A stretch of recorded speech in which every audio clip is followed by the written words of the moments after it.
మీకు నిజంగా జరిగిన ఒక సంఘటన చెప్తాను. దాన్ని బేస్ చేసుకొని దాన్ని అదృష్టం అంటారా? తెలివితేటలు అంటారో మీరే చెప్పండి.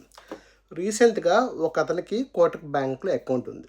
ఓకే. సో, అతనికి కోటక్ బ్యాంక్ అకౌంట్ ఉంటే, ఆ అకౌంట్‌లోకి అతని అకౌంట్‌లోకి బై మిస్టేక్ 40,00,00,000 వచ్చాయి.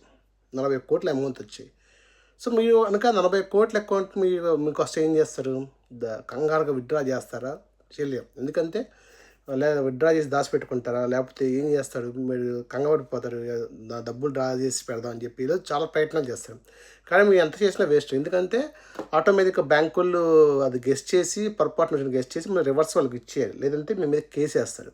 సో, మీ సడన్‌గా మీ అకౌంట్‌లోకి 40,00,00,000 వచ్చినా మీరేం చేయలేరు. అయితే ఒక వ్యక్తి ఒక తెలివి ఉపయోగించాడు. అతనికి 40,00,00,000 అకౌంట్‌లో పడ్డాయి బై మిస్టేక్. అతను గ్రహించి వెంటనే పానిక్ అవ్వకుండా ఏం చేశాడంటే, ఆ 40,00,00,000 కొంత అమౌంట్‌ని తీసుకెళ్ళి ట్రేడింగ్‌లో పెట్టాడు. ట్రేడింగ్‌లో పెడితే అతనికి సుమారు 2, 3 గంటల్లోనే 1,00,00,000 ఎక్స్ట్రా వచ్చింది. ఒక ₹1,00,00,000 లాభం వచ్చింది. ఓకే. ఆ 40,00,00,000 అమౌంట్‌ని ట్రేడింగ్‌లో పెట్టాడు. ₹1,00,00,000 లాభం వచ్చింది. వెంటనే మళ్ళీ 40,00,00,000 విత్‌డ్రా చేశారు. ఆ ₹1,00,00,000 విత్‌డ్రా చేశారు. మొత్తం ఎంత ఉన్నాయి? 41,00,00,000 అతని అకౌంట్‌లోకి వచ్చినాయి. సో, వెంటనే ఆటోమేటిక్‌గా బ్యాంకోళ్ళు బై మిస్టేక్ పెడితే ఆళ్ళు కాల్ చేశారు. సో, ఆ రోజు సాయంత్రానికి బ్యాంకోళ్ళకి కాల్ చేసి అమౌంట్ ఇమ్మన్నారు. సో, తిరిగి 40,00,00,000 వేసారు. అయితే బ్యాంకోళ్ళు ఏం తర్వాత నీకు ఆ కోర్టు కూడా ఏమని చెప్పి కేసు పెట్టాడు. ఇది నేనంతే ఏమో అది నా డబ్బులు నేను కష్టం సంపాదించినయి. సో, దీనికి కోర్టుకెళ్ళాడు. ఇప్పుడు కోర్టు ఏం తీర్పిచ్చిందంటే అతని అకౌంట్‌లో 40,00,00,000 వచ్చినాయి.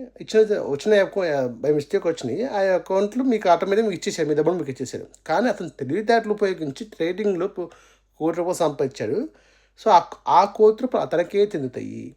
సో, ఆ ₹1,00,00,000 మీది కాదు. అతను తెలివితేటలు సంపాదించారు కాబట్టి ఆ ₹1,00,00,000 అతనికే చెందుతాయని చెప్పారు. సో, ఇక్కడ అతని తెలివితేటలు పనిచేశాయి. సో, 40,00,00,000 డబ్బులు రాంగానే ఆ డబ్బులు ఎలా ఉపయోగించుకొని అంటే ట్రేడింగ్‌లో పెడితే నష్టం కూడా వచ్చి మీరు సిద్ధంగా ఉందంటే అతను రిస్క్ చేశాడు. ఒక విధంగా చెప్పాలి. కానీ మేబీ అతను ట్రేడింగ్‌లో నాలెడ్జ్ ఏముందో ఏదుందో తెలీదు కానీ ఒక ₹1,00,00,000 లాభం వచ్చింది. వెంటనే విత్‌డ్రా చేశారు. ఆ ₹1,00,00,000 సంపాదించాడు. దీన్ని ఇప్పుడు అతనికి అదృష్టం అంటారా? అతని తెలివితేటలు అంటారా? దీనిపై మీ కామెంట్లు ఏంటి? అలాగే ఒకవేళ మీ అకౌంట్‌లో గానీ, మీ బ్యాంక్ అకౌంట్‌లో గానీ సడెన్‌గా ఒక 40,00,00,000, 30,00,00,000 అమౌంట్ పడితే మీరేం చేస్తారు? కింద కామెంట్ రూపంలో చెప్పండి. కొంచెం ఇంట్రెస్టింగ్‌గా ఉంది కదా! ఇలా ఇంట్రెస్టింగ్ న్యూస్, కాంట్రవర్షియల్ న్యూస్ అలాగే daily updates, daily information news మీకు కావాలంటే ఈ ఛానల్ సబ్స్క్రైబ్ చేసుకోండి. అందరికి షేర్ చేయండి. Thank you.